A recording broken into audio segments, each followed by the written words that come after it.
Raghuvanshi civil service academy में आपका स्वागत है। जैसे कि आप सभी को पता है कि अभी अभी हमारे देश के इतिहास में एक नया अध्याय जुड़ चुका है, जो अध्याय है समानता का। और ये जो अध्याय है ये उत्तराखंड में यूसीसी यानी नागरिक संहिता या यूनिफॉर्म सिविल कोड जुड़ने के बाद रचा गया है। और आज हमारा जो टॉपिक है वो इसी के ऊपर है कि उत्तराखंड में यूसीसी के तहत क्या इसके प्रावधान है, उन सबको हम समझेंगे। लेकिन उससे पहले यूसीसी को जानना बेहद आवश्यक है, और यूसीसी जानने के लिए हमें इसके मूल से वर्तमान तक आना होगा। तो आइए यूसीसी को जानते हैं। सबसे पहले तो ये जानते हैं कि यूसीसी का अर्थ क्या है। देखिए, देश में दो प्रकार के कानून होते हैं, एक तो आपराधिक कानून क्रिमिनल और एक सिविल कानून। आपराधिक कानून में तो मर्डर, चोरी, चकारी, ये सब कानून आते हैं जो सबके लिए एक जैसे हैं, सबके लिए सजा एक जैसी है। और सिविल कानून में जमीन जायदाद, फैमिली मैटर आते हैं। अब यहाँ पे जो कुछ मैटर इसमें ऐसे हैं जो आज व्यक्तिगत हो गए हैं।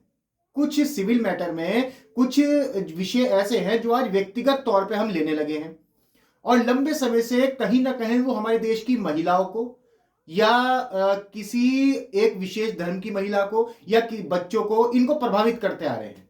तो समय के साथ इनको बदलना बेहद आवश्यक है। तो आइए जानते हैं वो किस प्रकार के मैटर हैं, हम इस चित्र के माध्यम से समझेंगे। सबसे पहले सिविल मैटर में हमने जो बात की व्यक्तिगत कानूनों की, कुछ व्यक्तिगत हमारे विषय हैं। जैसे व्यक्तिगत विषय में बहुविवाह, तलाक, संपत्ति, उत्तराधिकार, विधवा विवाह, विरासत, ये ऐसे अधिकार है, ये ऐसे विषय है जो हर धर्मों में अलग व्याख्या है, हर धर्मों में जिनकी कहीं ना कहीं व्याख्या में फर्क है। तो हमें पहले यह समझ लेना है कि आजादी से पहले हमारे जो भारत की स्थिति थी इन विषयों पर क्या थी। तो इन विषयों को जान लेते हैं। तो सबसे पहले हम बात करते हैं बहुविवाह की। तो बहुविवाह यहां पर जो स्थिति थी हिंदू और मुस्लिम धर्मों में, दोनों में ही मैं बात करूंगा क्योंकि यहां पे दो ही ये विषय धर्मों के बड़े हैं। तो दोनों ही धर्मों में यहां पर बहुविवाह पुरुष के द्वारा संपन्न किया जा सकता था, यानी उनके लिए कोई रोक टोक नहीं थी। लेकिन स्त्रियों के लिए रोक थी। तलाक की अगर हम बात करें तो तलाक हिंदुओं में, जो हिंदू एक्ट है उसमें तलाक, हिंदू में जो विधि है उसमें जो तलाक थे वो नहीं होते थे।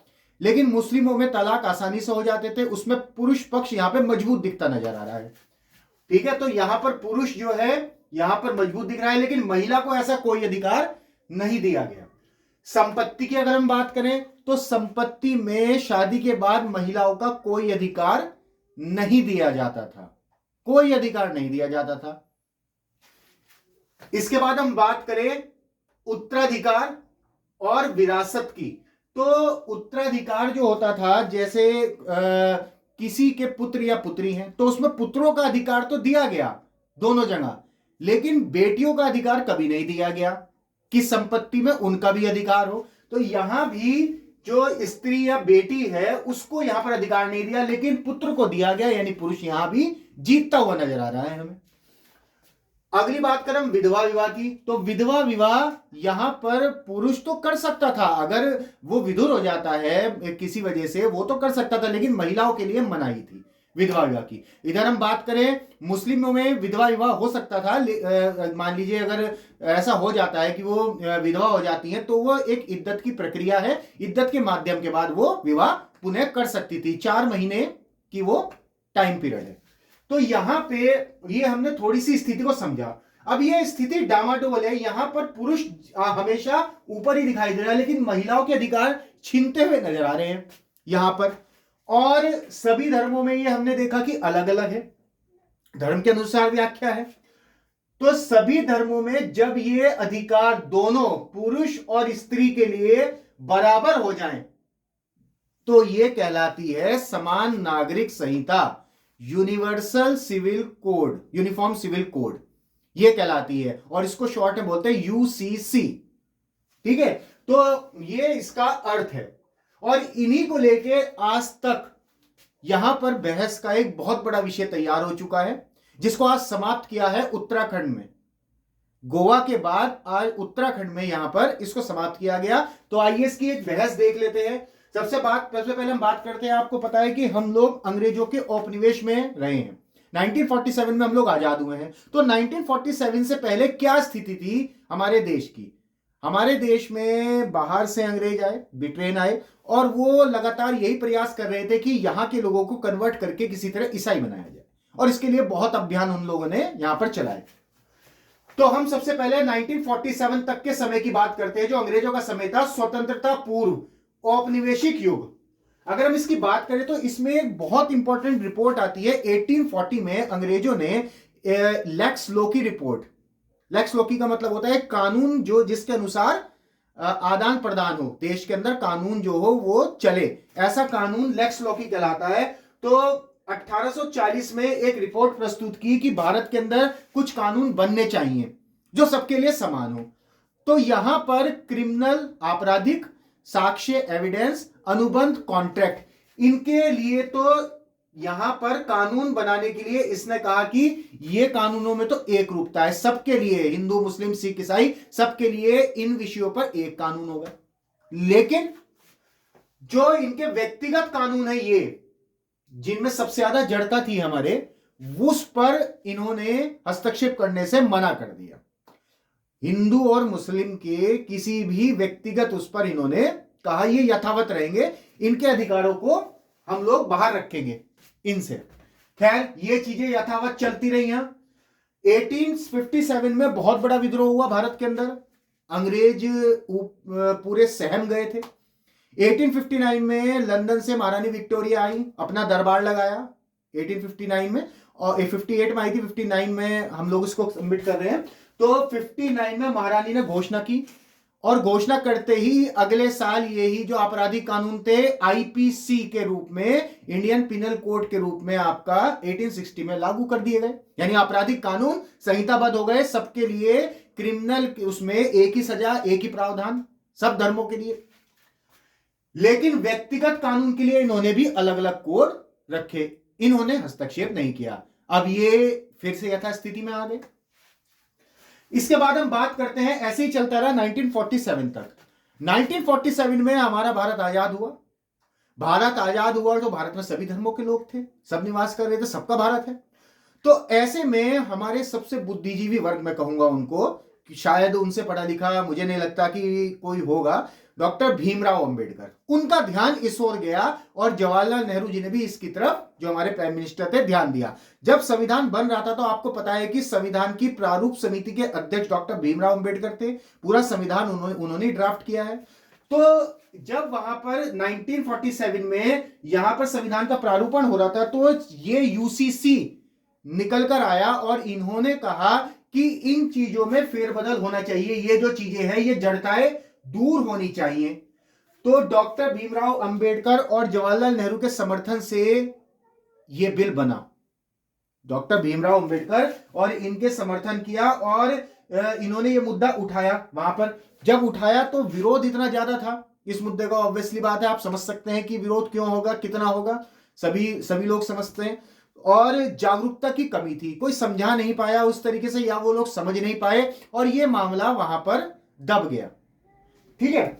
और लेकिन उन्होंने इस मामले को राज्य के नीति निर्देशक तत्व में शामिल कर दिया, DPSP, directive principle of state. ये क्या होता है? ये एक ऐसी दायित्व है जो राज्य के ऊपर है। एक अच्छा राज्य बनाने के लिए हम ये प्रयास करेंगे, लेकिन उसकी कोई समय सीमा नहीं है, आप इसके लिए कोर्ट में नहीं जा सकते। आर्टिकल 44 में इसको समाहित कर दिया, यूनिफॉर्म सिविल कोड को, समान नागरिक संहिता हम बनाएंगे, तो ये आर्टिकल 44 में कर दिया। लेकिन अंबेडकर जी तो अंबेडकर जी थे, वो कहां चुप बैठे हलते। 1947 में उन्होंने हिंदू कोड बिल पेश किया, और हिंदू कोड बिल में 1947 में ये मुद्दे रखे कि तलाक को वैध किया जाए, यानी एक तरफा तलाक ना हो, वैध तरीके से तलाक हो। बहुविवाह पर रोक लगे, इसका विरोध किया उन्होंने।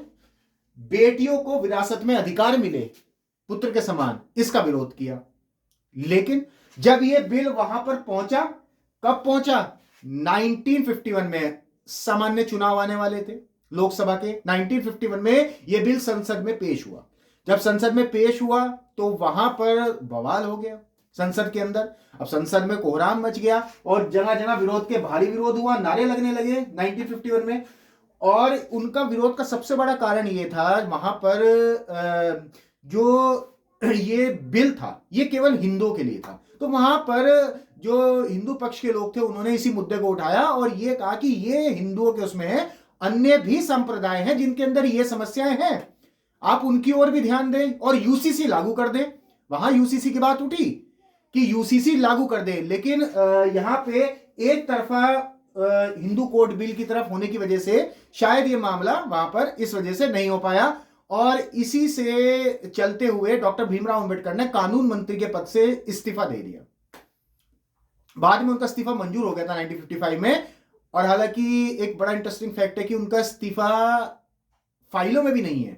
एक प्रशांत नाम का व्यक्ति था, उसने 2005 एक्ट आरटीआई के तहत आरटीआई मांगी तो राष्ट्रपति भवन तक सब लोग भाग गए, लेकिन कहीं तक उनका इस्तीफा नहीं मिला, कहां गायब हुआ ये नहीं पता। खैर वो हमारा मुद्दा नहीं है। तो डॉक्टर भीमराव अंबेडकर ने यहां पर दे दिया इस्तीफा। लेकिन 1955 में, क्योंकि उस समय 52 में तो आम चुनाव थे, 51-52 में, तो जवाहरलाल नेहरू जी भी ज्यादा विरोध नहीं कर पाए इस चीज का, या ज्यादा उनका समर्थन नहीं कर पाए। लेकिन 1955 में इस बिल को, हिंदू कोड बिल को 4 पार्ट में डिवाइड कर दिया उन्होंने। 4 पार्ट में डिवाइड कर दिया, यानी उसकी जो इनकी जो मांग थी उसको चारों को अलग अलग कर दिया। अब वो कैसे किया? सबसे पहले बनाया 1955 में हिंदू मैरिज एक्ट। अब हिंदू मैरिज एक्ट के तहत तलाक को कानूनी कर दिया, लीगल कर दिया, जो वो चाहते थे। जातियों में विवाह, एक दूसरे की जाति में जो विवाह है वो कर सकते हैं, वो यही किया गया।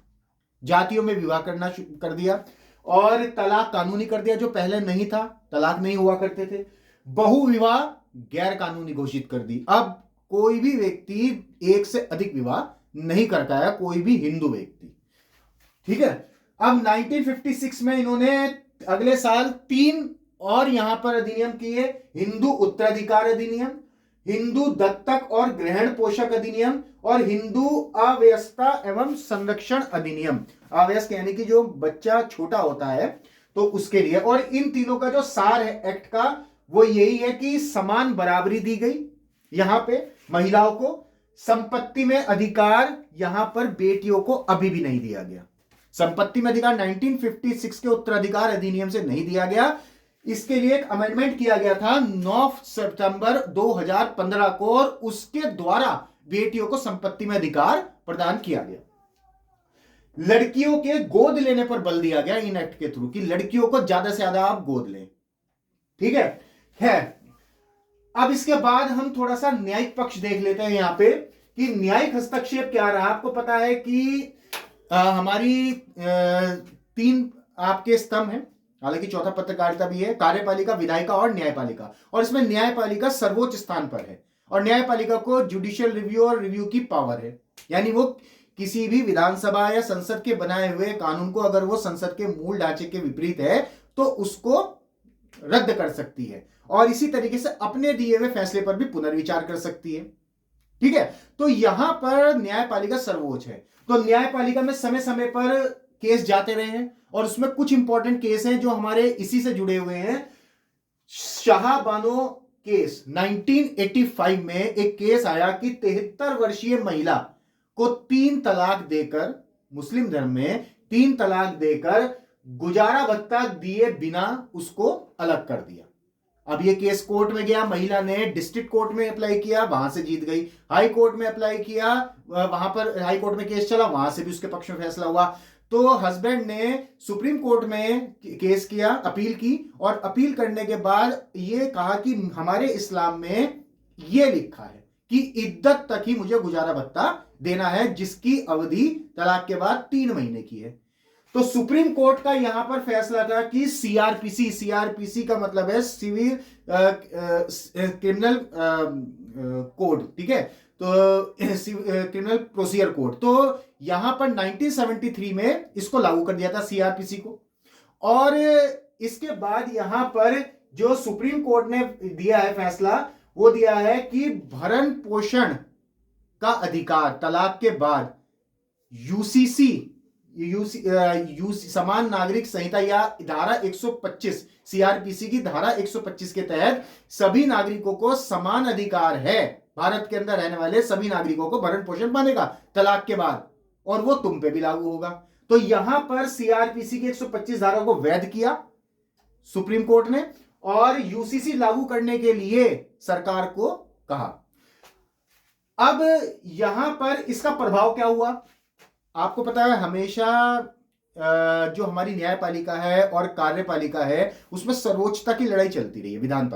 विधानमंडल, इसमें दोनों में सर्वोच्चता की लड़ाई चलती रही है। तो 1986 में इसको फैसले के अपोजिट जाकर जो MWA मुस्लिम वुमेन एक्ट, जिसमें उसको तलाक को सुरक्षित कर दिया गया, मुस्लिम वुमेन एक्ट 1986 में लागू किया और धारा 125 कहा कि धारा 125 जो सीआरपीसी की है वो इस पर लागू नहीं होगी, वो इससे बाहर है। मुस्लिम महिलाओं को इससे बाहर कर दिया कि इनका तलाक का अधिकार सुरक्षित कर दिया गया। इसके बाद ये मामला ऐसे ही चलता रहा। सरला मुद्रल 1995 में केस आया। इसमें एक हिंदू पति ने पहली शादी से तलाक लिए बिना इस्लाम धर्म कबूल करके दूसरी शादी जो है करना गलत बताया और सुप्रीम कोर्ट ने इसको गलत बताया और यूसीसी ऐसे विवाह पर रोक लगा सकती है, धोखाधड़ी पूर्ण ऐसे विवाह पर रोक लगा सकती है। तो सुप्रीम कोर्ट ने यहां भी यूसीसी की तरफ इंगित किया कि यूसीसी लागू की जाए। इसके बाद डैनियल लतीफी केस आया। डैनियल लतीफी केस में यहां पर जो शाहबानो केस था, देखिए हुआ क्या, यहां पर भी तलाक हुआ, महिला भरण पोषण नहीं दिया गया। तो आर्टिकल 14, 15 और 21, 14 के अंदर विधि के सब समान है, यानी कि उस महिला को भरण पोषण मिलना चाहिए। 15 धर्म और जाति के आधार पर आप भेद नहीं कर सकते, यहां मिलना चाहिए। और तीसरा 21 जीने का अधिकार है उसको। तो इन तीनों के महिला पक्ष के वकील ने इन तीनों की यहां पे दलील दी और उन्होंने जो सुप्रीम कोर्ट था ये वाला रेफरेंस लगाया शाहबानो केस में कि यही हुआ था। तो सुप्रीम कोर्ट ने यहां भी डैनियल लतीफी केस में भी 1985 में महिला के पक्ष में फैसला सुनाया और भरण पोषण देने के लिए कहा। इसके बाद एक बहुत बड़ा केस आता है शाहबानो 2017। यहां पर एक महिला को 3 तलाक देकर शाहबानो को यहां पर अलग कर दिया और सुप्रीम कोर्ट ने यहां पर इसको महिला की गरिमा और समानता का उल्लंघन माना। और जब उल्लंघन मान लिया तो यहां पर सीधी सी बात है कि 3 तलाक को असंवैधानिक घोषित किया सुप्रीम कोर्ट ने। यहां पर सुप्रीम कोर्ट ने कहा इस प्रकार का कोई भी नियम जो महिला की समानता और गरिमा को प्रभावित करता हो उसको लागू नहीं होना है। और यहां पे यूसीसी लागू करने के लिए उन्होंने जल्द से जल्द सुप्रीम कोर्ट ने फिर से इंगित किया। तो इन सभी केसों में एक चीज समान है कि यहां पर यूसीसी लागू करने के लिए कोर्ट ने कई बार दिशा निर्देश दिए। चलिए अब हम बात करते हैं गोवा। गोवा एक ऐसा राज्य है जहां पर पुर्तगालियों का राज था। सबसे पहले पुर्तगाली भारत में आए थे और सबसे बाद में गए हैं 1961 में गोवा से, और उन्होंने यहां पर यूसीसी लागू कर रखी थी। यूसीसी पहले से ही लागू थी, आजादी से पहले ही 1867 में गोवा में यूसीसी लागू थी। एकमात्र राज्य है भारत का जहां यूसीसी लागू थी। तो इसके यूसीसी के कुछ प्रावधान देख लेते हैं। यह एकमात्र राज्य है भारत का जहां पर यूसीसी लागू थी पुर्तगालियों के समय से और आज तक है। पति पत्नी बच्चों का यहां संपत्ति में समान अधिकार होता है। पति पत्नी और बच्चों का समान अधिकार होता है। जन्म, मृत्यु और विवाह जब भी होता है उसका अनिवार्य पंजीकरण होता है। यहां पर जो मुस्लिम फैमिली या मुस्लिम व्यक्ति जिसकी शादी गोवा में रजिस्टर्ड है वो 3 तलाक और बहुविवाह नहीं कर सकता, वो मान्य नहीं है। तलाक अगर होता है, दोनों की उससे अगर तलाक होता है तो आधी संपत्ति महिला को दी जाती है। माता पिता और बच्चों की देखभाल करनी पड़ती है यहां पर, और माता पिता जो है बच्चों को बेदखल नहीं कर सकते, उनका आधा हिस्सा उनको देना होगा। तो यहां पर जो विरासत है, उत्तराधिकार, उसमें भी समान भाग होता है। सीधी सी बात है, पति पत्नी बच्चे सबका समान भाग होता है। हालांकि यहाँ पर एक अपवाद भी है कि हमारे धर्मों में तो नहीं, लेकिन जो यहूदी है, गैर यहूदी है, तो वहां पर बेसिकली 25 वर्ष तक अगर महिला बच्चे को नहीं जन्म दे पाती है, गर्भधारण नहीं कर पाती है, तब इस कंडीशन में तलाक वहां पर होता है। लेकिन फिलहाल यहां पर ये यूसीसी का प्रावधान लागू है गोवा नागरिक संहिता में। और अब हम बात करते हैं उत्तराखंड की। अब उत्तराखंड जो है वो आजादी के बाद यूसीसी लागू करने वाला पहला राज्य, भारत का यूसीसी लागू होने वाला दूसरा राज्य, यूसीसी वाला दूसरा राज्य, पुराना राज्य गोवा है। तो यहां पर वो बन चुका है और आज 7 फरवरी को यहां पर यूसीसी लागू हो गई है। तो पहले यूसीसी 2024 समान नागरिक संहिता 2024 का अध्ययन कर लेते हैं। तो यहां पर एक समिति गठित हुई जो 27 मई 2022 को हुई और इसमें 5 सदस्य थे और इसकी अध्यक्षा थी सुप्रीम कोर्ट की justice, retired justice Shrimati Ranjana Desai ji. और उनके साथ 4 टीम मेंबर थे। इन टीम मेंबर को भी आप जान लीजिए।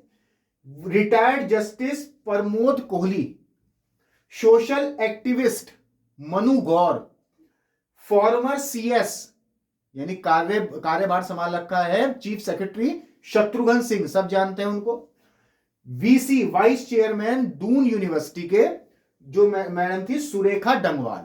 तो ये 5 मेंबर की मिला के एक कमेटी गठित होती है 27 मई 2022 को। अब ये कमेटी अपना काम करना शुरू करती है। 2 साल तक इसने काम किया है लगभग। जब इसकी बैठकें होती हैं 72 बैठकें हुई इसकी। इसमें जन संवाद कार्यक्रम 43 हुए हैं। जन संवाद कार्यक्रम, लोगों से बातचीत के कार्यक्रम 43 इन्होंने कंडक्ट किए।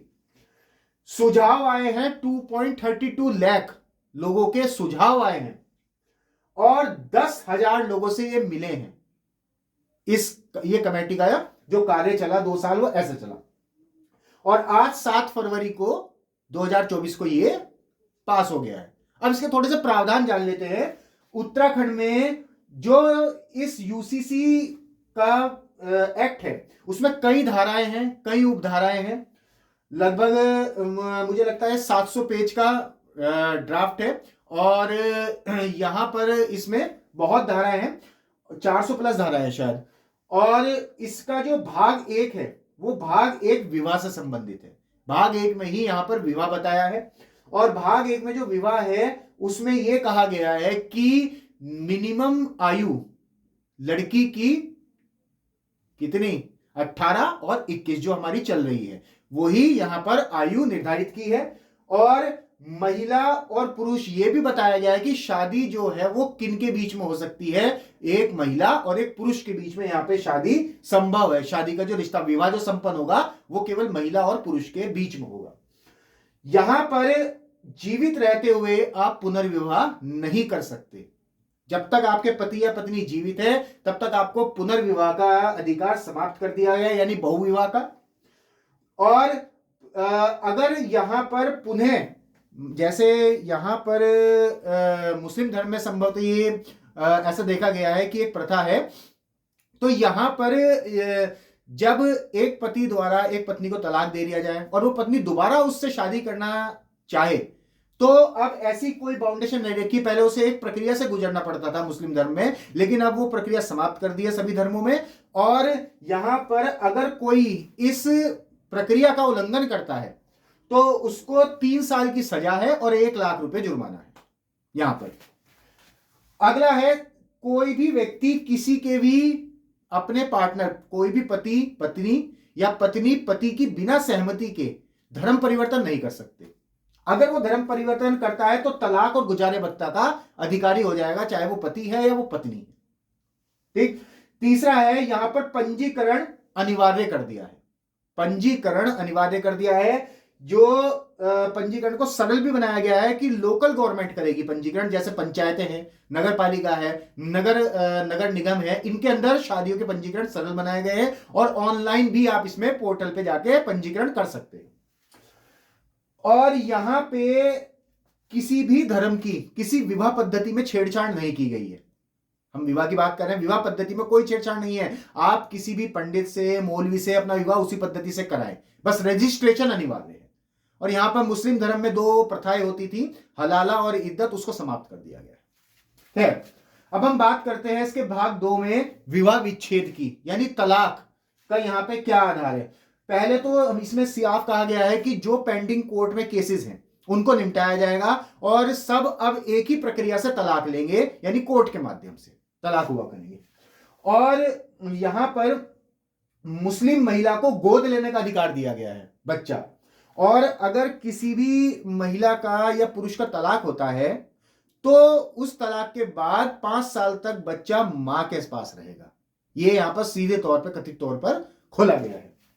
इसके बाद हम बात करते हैं कि यहां पर जैसे मैंने बताया आपको कि किसी भी धर्म के साथ कोई छेड़छाड़ नहीं की गई है, सबके धर्मों के लिए समान लॉ है। बस इसी प्रथा को समाप्त कर दिया गया है। ये जो रूढ़िवादी प्रथा हमारी चली आ रही थी, जिससे महिलाओं और बच्चों को बहुत नुकसान हो रहा था और हमारे देश का जो समानता का स्तर है वो भी काफी नीचे जा रहा था, तो यहां पर ये खोला गया। अब यहां पर एक नया मैटर आ रहा है जो आजकल चर्चाओं का भी विषय है, live in relationship. Live in relationship पर यहां पर यह कहा गया है, दो यहां पर बहुत इंपॉर्टेंट प्रावधान किए गए हैं कि लिव इन रिलेशनशिप के लिए लड़की की जो आयु है वो 18 वर्ष या इससे अधिक होनी चाहिए। और अगर दोनों बच्चे, उसका रजिस्ट्रेशन जरूर होगा, लिव इन रिलेशनशिप का रजिस्ट्रेशन अनिवार्य कर दिया है ताकि उन्हें मकान लेने या कानूनी कार्रवाई में किसी प्रकार की दिक्कत ना हो और रजिस्टर्ड भी रहे। दूसरी चीज, अगर लिव इन रिलेशनशिप में जो लड़का है और लड़की है 21 वर्ष से कम है तो उन्हें अपनी माता पिता की स्वीकृति आवश्यक है। यहां पर ये दो प्रावधान बहुत इंपॉर्टेंट किए हैं। इसके बाद हम बात करते हैं तीसरा प्रावधान, यहां पर उत्तराधिकार। उत्तराधिकार में जो मृतक है उसके माता पिता का संपत्ति में एक अंश निर्धारित कर दिया गया है। यहां पर मृतक के माता पिता का संपत्ति में एक अंश निर्धारित किया गया है। दूसरा, बेटा और बेटी को, जो बेटी को पहले अधिकार नहीं दिए जाते थे, अब वो बेटी को अधिकार यहां पे दे दिए गए हैं। उत्तराधिकार में अब संपत्ति में बेटी भी बेटे के बराबर अधिकारी है। और यहां पर एक बहुत इंपॉर्टेंट क्लॉज डाला है कि चाहे किसी भी प्रकार से अगर महिला गर्भवती होती है किसी भी प्रकार से, तो उसका तुरंत संपत्ति में बच्चे का राइट हो जाएगा, चाहे वो गर्भ में हो चाहे वो बच्चा पैदा हो गया हो। अब ये किसी भी प्रकार का मतलब ये है लिव इन रिलेशनशिप से। अगर लिव इन रिलेशनशिप में बच्चा गर्भ में आता है या बच्चा जो है जन्म ले लेता है, दोनों ही परिस्थितियों में उसका जो अधिकार है वो उसकी संपत्ति में बन जाता है। इसके बाद यहां पर अगर कोई बेटा, पुत्र या पुत्री, अगर कोई भी संपत्ति के लालच में अपने पिता या माता की हत्या करता है तो उसको संपत्ति से वंचित करने का प्रावधान भी किया गया है, उसको संपत्ति से वंचित कर दिया जाएगा। इसके बाद यहां पर वसीयत का प्रावधान है। वसीयत का प्रावधान यहां पर यह दिया गया है कि कोई भी अपनी मर्जी से अपने अधिकार की वसीयत कर सकता है और उस वसीयत को कभी भी वापस भी ले सकता है, बदल भी सकता है। यहां पर यह प्रोविजन भी कर दिया है। तो इस ड्राफ्ट को देखते हुए जो हमारा ये यूसीसी का ड्राफ्ट है, और ऐसा लग रहा है कि हमारी जो सालों पुरानी जड़ता है वो आज समाप्त हुई है और ये एक प्रकार से दूसरे राज्यों को उत्साहित करेगा यूसीसी लागू करने के लिए, और संपूर्ण देश में धीरे धीरे एक समानता का माहौल बनेगा। जो एक लंबे समय पहले ये अधिकार बहुत पहले महिलाओं को मिल जाने चाहिए थे, लेकिन किसी वजह से, किसी कारणों से, कुछ बड़े कारणों से, कुछ छोटे कारणों से ये अधिकार नहीं मिल पाए हैं। लेकिन ये एक आवश्यक कदम है जो मैं मानता हूं कि उत्तराखंड गवर्नमेंट ने उठाया है और एक समान अधिकार सबको दिए हैं, और इसमें किसी भी प्रकार की किसी से धर्म से कोई छेड़छाड़ नहीं है। हमारा जो भारत है उसका संविधान है वो इतना सुंदर संविधान है कि वो किसी भी धर्म को नहीं मानता, उसका कोई अपना धर्म नहीं है, लेकिन सबके धर्मों की यहां पर महत्वता है उसकी नजरों में, और सबके धर्मों का ध्यान रखा जाता है, लगातार रखा जा रहा है। तो ऐसे मिश्रण वाला हमारा संविधान है। तो ये हमारा आज यूसीसी उत्तराखंड का एक टॉपिक था जो आपके उत्तराखंड के पीसीएस के लिए या अन्य यूपीएससी या किसी भी उसके लिए एग्जाम के लिए काफी महत्वपूर्ण है। चलिए।